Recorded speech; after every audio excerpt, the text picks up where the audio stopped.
बोला था आपको मैंने कल कि बांग्लादेश की टीम कल आउट हो जाएगी और 200 रन भी नहीं कर सकेगी। उसकी रीज़न तो हमें पता ही है ना।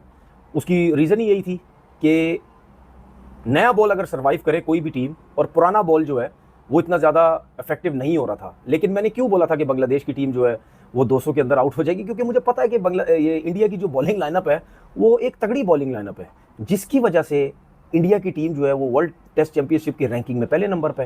जाहिर सी बात है, अब बांग्लादेश की टीम चौथे नंबर पे तो है, लेकिन इंडिया में और बांग्लादेश की टीम में ज़मीन आसमान का फ़र्क है। एक चीज़ नोट करें, जब पहला ओवर शुरू हुआ, बुमराह ने जब पहला ओवर किया, आपने देखा कि वो ओवर द विकेट बॉल कर रहा था। दोनों लेफ्ट हैंडेड थे ना। जब उसने ओवर द विकेट बॉलिंग की और 3 से 4 बॉल, 2 या 3 बॉल हुई थे, जब वो लेग स्टंप से जाने लग गया बाहर, तो वो उसको समझ लग गई कि नहीं यार, अब मुझे ओवर द विकेट आना, राउंड द विकेट आना चाहिए। ये होता है एक्सपीरियंस बॉलर, ये होता है एक टॉप का बॉलर।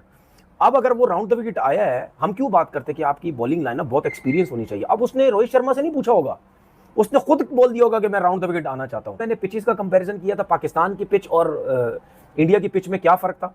आज मैं कंपैरिजन कर रहा हूं पाकिस्तान की क्वालिटी बॉलिंग और इंडिया की क्वालिटी बॉलिंग, मुकाबला ही कोई नहीं है, जमीन आसमान का फर्क है। हमने 26 पे 6 आउट करने के बाद कितने करवा दिए थे ऐसी पिच पे जहां पे बॉलर्स का बड़ा जबरदस्त हो रहा था। हमने विविड बॉलिंग की, और इंडिया ने क्या किया, 5-6 जल्दी विकेट आउट होने के बावजूद भी वो अपनी लाइन और लेंथ से हटे ही नहीं। वो इंडिया ने दिखाया बांग्लादेश को क्रिकेट क्या होती है, इंडिया ने दिखाया बांग्लादेश को डोमिनेंस क्या होती है, इंडिया ने दिखाया पाकिस्तान और बाकियों को घर में क्रिकेट क्या होती है। 149 रन पे ऑल आउट करना 376 के जवाब में, और दूसरी इनिंग में 81 पे 3। हालांकि कोहली आउट नहीं था, लेकिन चले, रोहित को मुश्किल बॉल थी।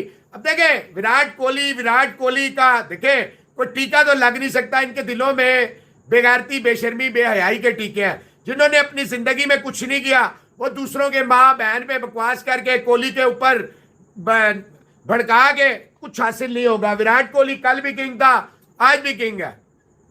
जो नहीं मानता भाड़ में जाए। दूसरे दिन की क्रिकेट के बाद भारत और बांग्लादेश में फर्क आपको वाज़ा नजर आ रहा होगा। 100 चलता है कि भारत अब ये पुरानी भारत वाली टीम नहीं है, इसमें एक नया जज्बा है, और आप वहां से परफॉर्मेंस लेते हैं प्लेस से जहां से आप एक्सपेक्ट नहीं कर रहे होते, क्योंकि जडेजा और अश्विन का पहला मकसद तो बॉलिंग का है ना, मगर इस तरह से प्रेशर में आके इतनी समझदारी के साथ और एग्रेशन के साथ और क्वालिटी के साथ इतनी लंबी पार्टनरशिप एक टफ पिच के ऊपर जहां पे आपका टॉप ऑर्डर हिल गया हो, बहुत बड़ी ये पार्टनरशिप और परफॉर्मेंस थी। क्योंकि भारत को घर में हराना एक तरह से नामुमकिन सा टास्क हो गया है, और जहां भी हल्के फुल्के चोट लगते हैं भारत को, उसके बाद ये टीम संभलती है और सीखती है और जल्दी से ट्रैक पे आ जाते हैं। आई थिंक जो सब कॉन्टिनेंट में सारी टीम्स को सीखना है भारत से खासतौर पे, वो यही है कि आपका अगर एक बुरा सेशन होता है तो that doesn't mean the end of the life. उसके बाद आप दोबारा से अपने आप को खड़ा कर सकते हैं और ट्रैक पे दोबारा आ सकते हैं। तो this is India, welcome to India. और जिस तरह की परफॉर्मेंस एक्सपेक्टेड थे, बिल्कुल उसी तरह की, कोई हैरानगी नहीं है, कोई परेशानी नहीं है, कुछ रूटीन से हटके हुआ नहीं है, और बिल्कुल जैसा कि एक्सपेक्टेशन थी, एब्सोल्युटली काम वैसे ही चल रहा है। जैसा कि स्क्रिप्ट लिखा जाना चाहिए था, बिल्कुल वैसा ही जो है स्क्रिप्ट वो लिखा जा चुका है और जा रहा है।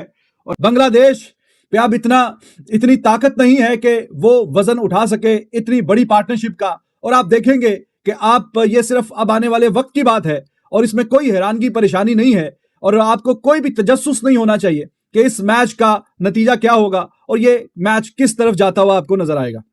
तो हेलो भाई साहब, ये तो खत्म, शुरू होते ही खत्म हो गया। ये क्या हो रहा है भाई साहब? पाकिस्तान ने लगता है ज्यादा एक्साइटेड कर दिया था बांग्लादेशी प्लेयर्स को, बांग्लादेशी मीडिया को, बांग्लादेशी क्रिकेट को। यहाँ तो कोई मुकाबला ही नहीं दिख रहा। मतलब यहाँ अब इस विकेट के ऊपर ना कोई एक्स्ट्रावेगेंट कोई या क्या कहते हैं स्पिन मौजूद है, या कोई डीमंस मौजूद नहीं है, या कोई क्रैक्स नहीं खुले हुए, या कोई पफर डस्ट नहीं है।